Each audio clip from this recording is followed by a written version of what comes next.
Donc là, ici, ce qu'on va faire, c'est qu'on va s'intéresser à certains éléments en lien avec la régression linéaire. Donc la première chose qu'on peut calculer, c'est le coefficient de corrélation linéaire qui est noté R. Excel a une formule pour ça. Donc vous commencez par un égal et pour écrire la fonction Excel, vous avez simplement à écrire coefficient. Et là, on voit que plusieurs coefficients apparaissent. Nous, on veut le coefficient de corrélation. Et là, on vous demande, ben, qu'est-ce que tu veux mettre pour la matrice 1 et la matrice 2. Donc, on met la matrice 1, on va mettre la variable Y et la matrice 2, on va mettre la variable X. Donc, pour Y, on veut mettre le poids. Donc, on choisit poids. On met un point virgule pour séparer les Y et les X. Et ensuite, pour la matrice 2, on va aller sélectionner la variable longueur carapace et Excel détecte la variable longueur carapace. Enter et on a notre coefficient de corrélation linéaire. Ensuite, pour la droite de régression, on a l'équation qui est ici. On va aller vérifier qu'on est capable d'arriver à cette droite-là. On va aller chercher la pente et l'ordonnée à l'origine. Donc, pour la pente, on a une fonction qui existe, égale pente.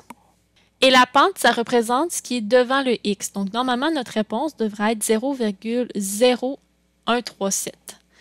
Donc là, on vous demande y connu, x connu. Donc, il faut mettre notre variable y qui est le poids.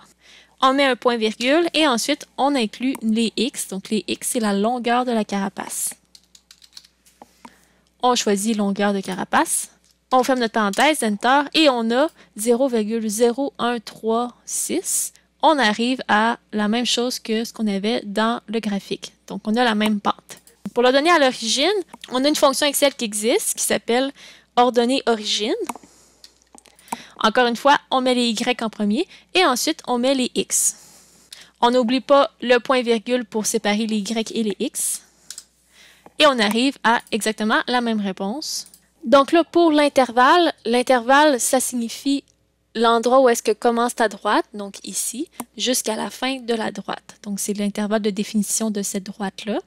On pourrait y aller à peu près si on a juste un nuage de points, mais là, on a les données. Fait qu'on est capable de dire de où à où la droite va. La droite, c'est toujours par rapport au x qu'on va donner l'intervalle.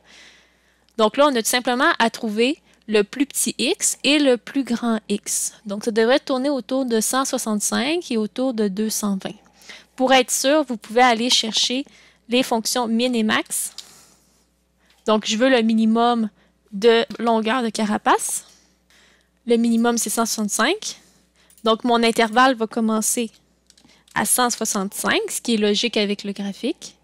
Et pour trouver la valeur maximum, on va dans max égale max et on va choisir le maximum de la longueur de la carapace. Donc, le maximum de x, on écrit la variable x.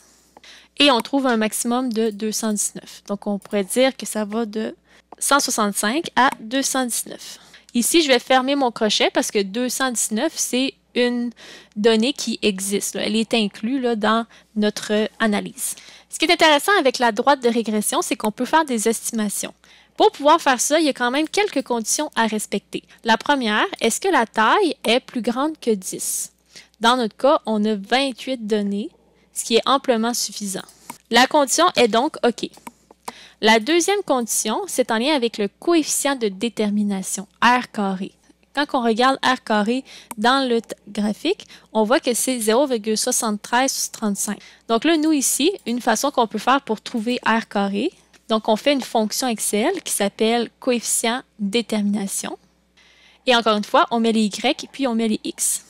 Donc, pour le mettre en pourcentage, c'est très simple. Tout ce que vous avez à faire, c'est changer le style. Ici, vous pouvez changer, à place de mettre un nombre, on va le changer en pourcentage. Donc, Excel fait x100. Puis là, vous pouvez rajouter des décimales pour bien voir. La condition, en lien avec le coefficient de détermination, c'est qu'il faut que ce pourcentage-là soit plus grand que 50%. Bien, 73%, c'est effectivement plus grand que 50%. Donc, la condition est respectée. La dernière chose qui nous reste à vérifier pour notre estimation, c'est est-ce que notre x fait partie de l'intervalle. Donc là, ici, moi, ce que je veux estimer, c'est x qui vaut 194. Deux façons de faire. Bien, vous avez écrit l'intervalle ici. 194, oui, ça fait partie de l'intervalle. Donc, ça serait OK. Une autre façon de faire serait d'aller voir sur le graphique 194, ben oui, la droite passe par là. La valeur de x que je veux estimer, on va l'écrire ici, c'est 194. Donc, si je veux faire mon estimation, il faut juste se rappeler la forme de la droite. Donc, c'est bx plus a. Donc, quand on vient remplacer par les valeurs, b, c'est 0,0137 et a, c'est moins 1,6064. Donc là, pour faire notre estimation, on va faire une formule mathématique. Donc, on fait x, la valeur de x, 194. Le fois, c'est une étoile.